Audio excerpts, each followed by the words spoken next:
The thing I learned about pain is that it is temporary. Right now, at the time of this recording, I am not showing it. No, I'm not even showing it around those around me. The thing about pain is I'm actually going through quite immense pain where I have been struggling to fall asleep. And that has been going on since after my 22nd injection. And I think the reason being is because I was fine the first 2-3 days, but after I get the injection, please excuse this fly, after I get the injection, it becomes really, really itchy, like where the injection site is, and I began to scratch it a lot. Like when I say really itchy, I mean like really, really itchy. And after I scratched it, then I started to notice pain. And my pain, I'm talking about not just like, oh, like my back is aching, or the injection site is aching. No, I'm talking about like this is pulsating. When I sit up like this, it's hurts, but not like too bad. But as soon as I recline back to use the rest to go pee or to even lay down, oh, the pain becomes so pulsating. You ever felt pain so much where where like the more you breathe, you want to hold your breath because it just hurts. I don't know if that makes sense. I don't know really how to describe that. But when I recline back or when I use the restroom, when I go pee on the chair, the pain becomes so pulsating where it's like nearly unbearable, where I get really hot. I try not to breathe because the more I breathe, it hurts even more. And I'm currently going through that at the moment.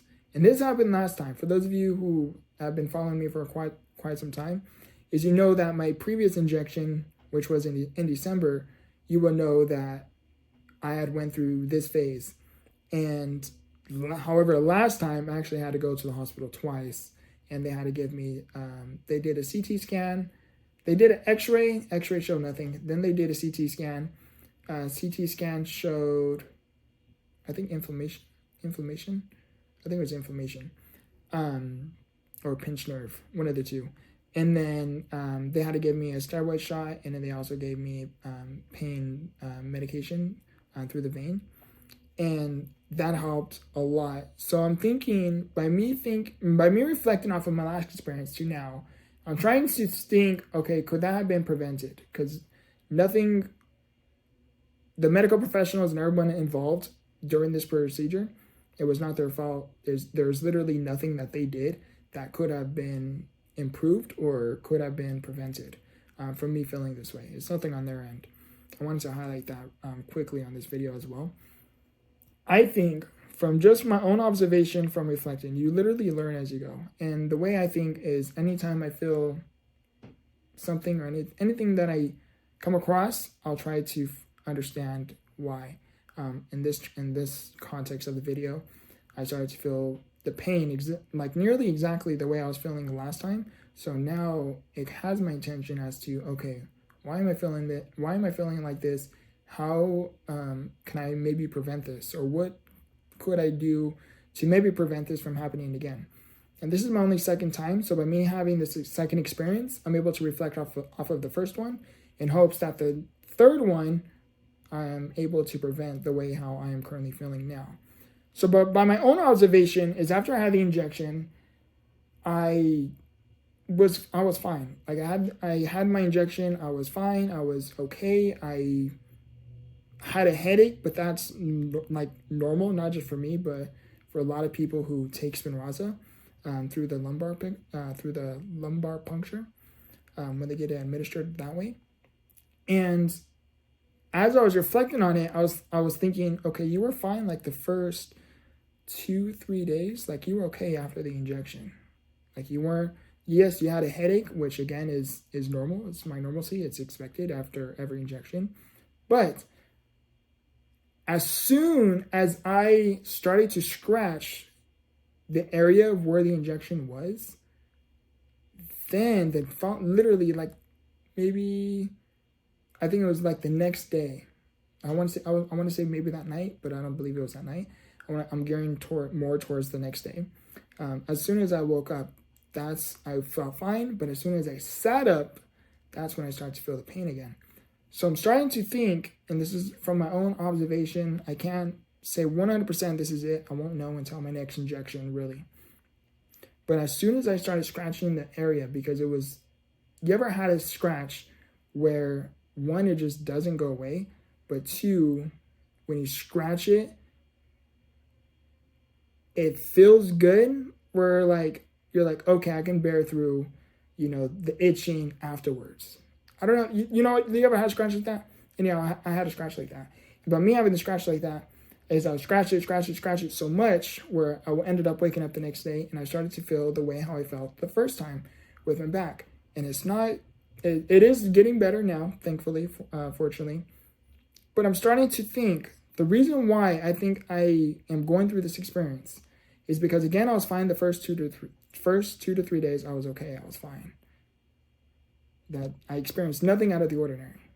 But as soon as I scratched it, scratch the area, not like the actual incision, right? Because you don't want to get an infection, especially from your fingernails. But when I started to scratch the area, then the next day I started to experience how I was feeling previously, which was feeling pain. And my assumption is, again, I won't know. I really can't say if this is 100% true or this is exactly the reasoning. Until my next injection, I won't be able to know this. But I'm thinking, because I scratched it, I'm thinking there's no outside bruising, there's no outside marks or any indication that something is there. Like my skin looks completely normal. But I'm thinking once I scratched it, underneath is getting inflamed. Or inflamed. Yeah, inflamed is the right word. I believe that there's inflammation going on underneath near the area where it's causing a pinched nerve. It's causing something underneath that is not visible to the human eye that is bringing this pain. Now, this is what I personally believe. So what I started to do now is I'm taking Motrin, and I'm also taking pain medication to help subside with the pain. And as well, I'm not leaning back too much like I usually am, which is going to have some pros and cons. Is going to have pros and cons, right? Because I'm not relieving pressure off my back, and I'm not elevating my feet, which is not the greatest option for me as well. But the reason why I'm trying the best to stay in this position is because I have noticed just within these past 24 hours is by me not reclining my wheelchair back, because my wheelchair can lay into a bed, like my feet goes up and then my back will lean back. So my wheelchair will nearly get to like a 90% flat bed, like an actual bed. And which is a blessing within itself, right? And but within the past 24 hours, I'm not doing that. And I have noticed that because I'm not moving like I usually do, by elevating my feet for the blood flow, reclining my wheelchair back for pressure points, right? To stretch, even. By me not doing so, and by me not, I guess, irritating the area because I'm not doing that, I am starting to feel a little bit better. And I personally didn't want to go to the hospital. It's not as intense as the last time. The last time was very, very, when I say unbearable, I mean I couldn't even sit up. Like, imagine that. The last time I literally could not sit up. The ambulance had to come, transfer me from the bed onto the gurney, and I had to go laying down. I don't like to be in the ambulance laying down. It's just not me. I like to look out the window and stuff. But where I was going with this is not where I was going with this, but what I wanted to highlight is one, it's not as bad as the last time. I just wanted to give you a quick example, but it was starting to get to that point a little bit. And I am just fortunate that hopefully, I'm going to knock on wood here, hopefully that I don't have to end up going to the hospital and I do continue to get better. I wanted to personally document this process and document how I'm feeling after my 22nd, 23rd injection. And again, it's no medical professional's fault. about the doctor's nurse, the team involved, it's not their fault. There's literally nothing that they could have done or maybe could improve on. This is just, I wanted to personally share this because if there's someone who maybe goes through the same thing and they happen to come across my video, try not to scratch the area. Try not to scratch the area and see if that helps. And if you are going through the same thing and you know something that I don't, please let me know as well. Not only will it would be great for me to know, but it would also be great for other SMA. It would be great to know within the SMA community. I want to personally share this and share this with you guys. I recently did an Instagram poll where you guys had requested more storytelling content, and I wanted to you ask and you shall receive, right? In life, there are going to be many moments that are going to question our faith. There are going to be a lot of times in our life that is going to become very challenging for us to endure. There are going to be a lot of moments in our lifetime where we are going to question if we are capable of getting through it. And in moments when we are in doubt, in moments when we are in worry, in moments when we question if we are capable of getting through what it is we are going through, it is those moments that bring us the most lessons. It is those moments that when self-doubt arises, we lean more towards faith. When moments that we question if things will ever get better, we rely on not on our own understanding, but on the other understanding that everything will be okay. It's just a matter of time. In moments in moments when life is really challenging us, those moments become our greatest teachers. Because without a challenge, we wouldn't develop the strength needed to endure the storms that tomorrow may bring us. There are going to be many moments that are going to question us if we are capable of overcoming what it is we are going through. Whether it's something with yourself, maybe you are going through things of your own, and you are in doubt if you are capable of overcoming it. You question if things will ever get better for you. Maybe it's something with a loved one, someone close. Maybe they are going through something. And it's hard for us to get through our doubts, our worries, our fears. In moments like that, we can only do one of two things. We can, one, continue to worry on the path that we are currently on. Or we can lean more towards faith that no matter the path that lies ahead, everything will be okay. Everything will work itself out. And times when self-doubt arises, don't lean so much on your own understanding. Know that no matter what lies ahead, you will find a way to get through it. You will find a way to put one foot in front of the other. You will find a way to just hold on to that faith that makes you hold on one more day. Let me try one more time.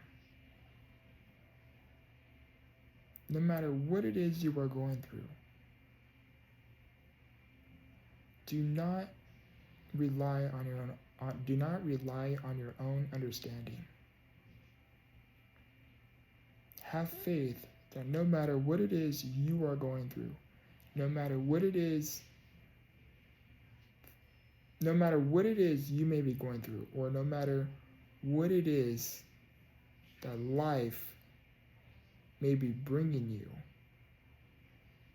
no matter what experience life is showing you, a good, a bad, or an ugly experience, do not rely on your own understanding. rely that there is something beyond you that is helping you along the way. If it is God, know that God will work everything out. God will align everything that you need to help you continue to move forward. God already has prepared the next step. If it is the universe, divine, higher power, whatever it is you personally believe in, do not rely on your own understanding with whatever it is right in front of you. Put your faith in that thing you believe in. Again, if it's God, divine, universe, higher power, put your faith that whatever it is you are moving towards, or whatever it is you are trying to overcome, it's already worked out. The only thing that separates you from where you are to where it is you are trying to go is your participation in trying to go from point A to point B. The next step is already laid out. The next step is already figured out. You just have to do what you need to do. You have to take the necessary steps, putting one foot in front of the other, so you can see what the next destination holds. You can see better. You can get through and overcome what it is you are going through. If you are in a moment of desperation, there is no hope around you. Everything seems to be falling apart. How can you put one foot in front of the other? How can you reach your next step? That's all you have to do. Put one foot in front of the other. Again, when self-doubt arises, do not rely on your own understanding. Have faith that whatever it is you are trying to work towards, or whatever it is you are trying to go, everything will be okay. Again, do not rely on your own understanding, but have faith that whatever it is you are heading towards, it already has worked itself out.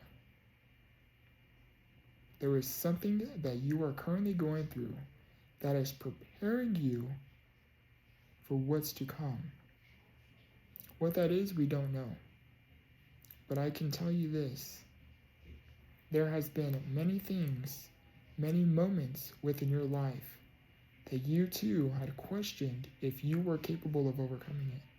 That you too had questioned if things would ever get better. And they did. But what was it that you had to do in order for things to get better, in order for things to become different? You had to hold on. You couldn't let go. You couldn't give up. You somehow managed to find a way to endure and persevere what it was you were going through. And eventually you got through it. So my message here for you is, when self-doubt arises, when life is challenging you, when life puts you in a moment of pure desperation, you look around, there is no hope. There is no light at the end of the tunnel. Reflect off of your past. What were the moments that you had questioned again if you were capable of overcoming it? Think about those moments. When you were in that moment, how did you feel? And then I want you to draw yourself back to the present moment. You may not be where you want to be, but reflecting back, you are definitely not where you used to be. I want you to focus on that.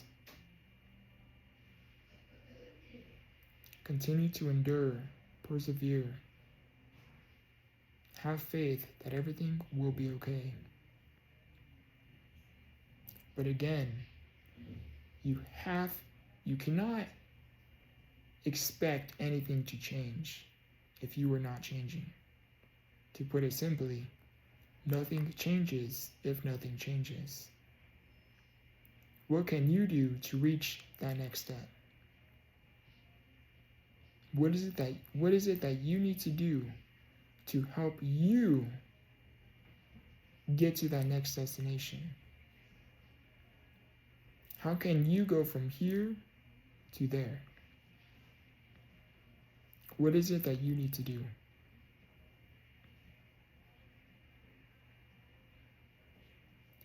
Again, no matter what it is you are going through, have faith that everything will be okay.